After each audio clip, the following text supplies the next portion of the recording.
সাহস কত, দাবি কেমন, তুমি আমার জন্য একটা ঘর বানাও তোমার পাশে।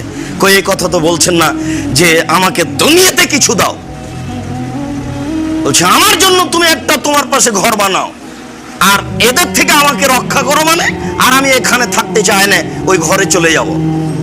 ইনি হচ্ছেন আসিয়া। রাসূল সাল্লাল্লাহু আলাইহি সাল্লাম বলছেন যে পুরুষেরাই বড় বড় মর্যাদা লাভ করেছে, নারীরা তেমন বড় মর্যাদা লাভ করেনি।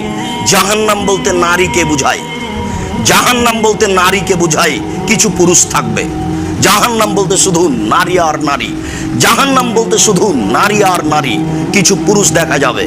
রাসূল সাল্লাল্লাহু আলাইহি সাল্লাম বলছেন যে বহু পুরুষই বড় বড় মর্যাদা লাভ করেছে, নারীরা নয়, তবে মাত্র 3 জন। এই 3 জন কথাটা বলে বলছেন যে ইমরাত ফেরাউন, ফেরাউনের স্ত্রী আসিয়া, ও বিনতে ইমরান, ইমরানের মেয়ে মারিয়াম, ঈসা আলাইহিস সালামের মা।